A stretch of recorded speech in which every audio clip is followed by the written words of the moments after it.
The chair recognizes the gentleman from California, Mr. McClintock. Thank you, Mr. Chairman. I'd like to get back to the Klamath Basin for a second. It might not be as visually graphic, but it is not insignificant. It's the loss of 4 hydroelectric dams, 155 megawatts of hydroelectricity, the loss of a fish hatchery that produces 5 million salmon smolts a year, $1 billion of taxpayer and ratepayer costs, all driven, we are told, by the best available science.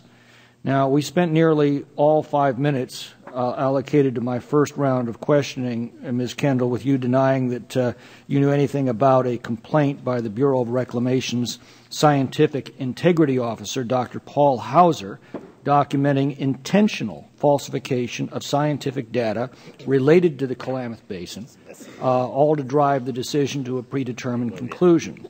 In the final seconds of my allotted time, you appear to have had a recollection when I asked about a scientific integrity case provided on your office's own manifest entitled Finkler, Kira et al. So with your memory freshly restored, I'd like to know, first and foremost, have we at least now established that the scientific integrity case entitled Finkler, Kira et al., status closed, final report not available, listed on your office's manifest, involves the complaint by Dr. Hauser? I know it involves Dr. Hauser. I don't know if it involves his complaint. All right. Then can you tell me what?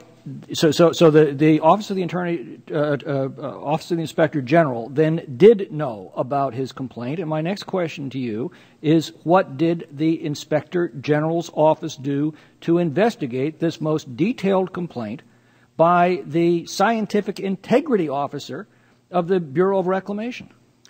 Congressman, I'd have to get back to you on that because I simply don't know the answer to it. Could you tell me? Then obviously you can't tell me what you discovered from that investigation, which is not an insignificant or insubstantial matter. Ms. Finkler, whose name is on the manifest, was Dr. Hauser's boss. When Dr. Hauser raised these concerns internally, her response was to fire him. She was an employee of Trout Unlimited, which is an interested party to the Klamath Basin Agreement. She did not recuse herself from being involved in these discussions, and in fact fired the whistleblower hired by the Bureau of Reclamation to assure the scientific integrity of the data that is driving this entire proposal. Her response was to fire him. Now, don't you think that, doesn't it strike you as significant that the official who fired Dr. Hauser was precisely the same official that he accused of official misconduct in falsifying this data and who had an obvious and glaring conflict of interest? Congressman, I'm listening to what you're saying, but it doesn't help me because I really don't know about this case. You're the watchdog. You are responsible for assuring the integrity of the scientific data that is driving these policy proposals. Congressman, why aren't you? I have many. Where's the outrage? I have many people on my staff who work these issues on behalf of the Office of Inspector General. I apologize. I don't know the details about this one. Well, you've got a row of folks behind you. Do any of them know? Congressman, we'd be glad to get back to you and provide details about this. I simply don't know them today. Well, I'll tell you what I would ask for is all of the documents related to Dr. Hauser's complaint. I would like to know, why was the case closed? Why is there no report available? I assume you cannot provide me information on any of these questions? I don't have the information today, no. Well, Mr. Chairman, I think that this is significant enough, and this omission is glaring enough to call for a separate hearing on this subject. As I said, it is not an insignificant matter. It has huge fiscal and economic and environmental ramifications for the entire Pacific Northwest. It all hinges on what we're told is the best scientific data, when the Science Integrity Officer has been blowing a whistle warning us that that data has been deliberately corrupted, and the Inspector General, so far as I can tell at this hearing, has done precisely nothing. We need to look into this, and we need to look into this before any further activity is taken on the Klamath. And I think that we also ought to get in our possession, Mr. Chairman, all of the documents parliamentary inquiry related parliamentary inquiry, Mr. Chairman. The gentleman will state his inquiry. Yes. The rules of this committee, Mr. Chairman, require that members contain their questions to the subject matter of the hearing. Those are the rules of this committee.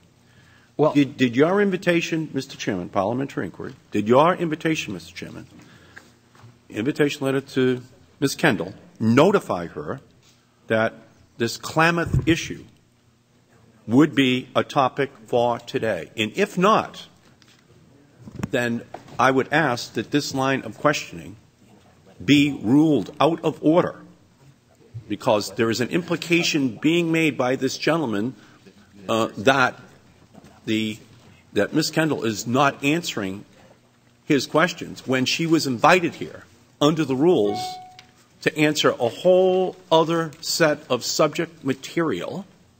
And under our rules, she was coming here knowing that other material could not be put before her. So I would just ask for a ruling on that. Mr. Chairman. The gentleman asked a parliamentary inquiry into whether the gentleman from California's line of questioning was within the scope of this hearing. And I would tell the gentleman from Massachusetts that the title of the hearing is as such. Yeah. Oversight of the actions, independence, and accountability of the acting Inspector General of the Department of Interior.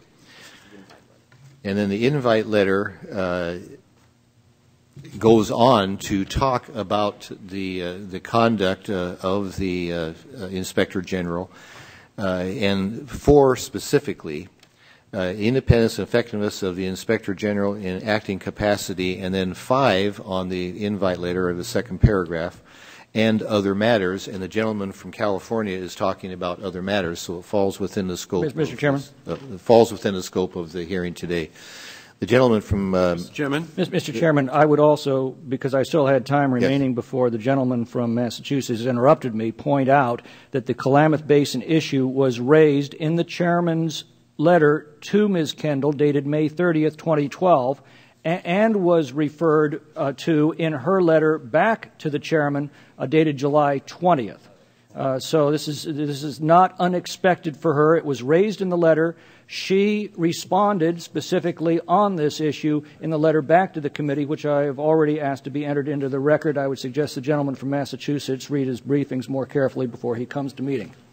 The gentleman had some time, and I'm anticipating he had approximately 30 seconds left in his time. If the gentleman yield back. In response then to the ranking member, this falls with the line of questioning from the gentleman from California falls in line with the invitation to the acting Inspector General. Chair recognizes the gentleman from Northern Marianas. Thank you very much, Mr. Chairman. Mr. Chairman, going on 4 years that I've served on this committee, there are, we take votes, we have hearings. There are times when I agree with the other side, and there are times when I disagree with my side, and there are times when I take a vote that bears hard on me. The vote we had yesterday, Mr. Chairman, was, I think, a very difficult one for me, because I wanted to vote no, because I thought that there was still a chance to have more conversations with the Department of Interior rather than issue the subpoena. I also didn't think yesterday that the extraordinary effort has been exhausted. But and the chairman knows I have a great deal and healthy respect for him, and I respect and I still do. I just last night, just before I went to bed, thinking about what we did yesterday, also, Mr. Chairman, and just couldn't find comfort that we did that. But we did take a vote. We are issuing subpoenas, and I would also like very much to bring the Secretary of Interior here. If we need the answers here, we need the Secretary of Interior to give us the answers. And I encouraged and urged the Chairman to include the Secretary in the. And at this time, I yield my remaining time to the ranking member, Mr. I thank Markey.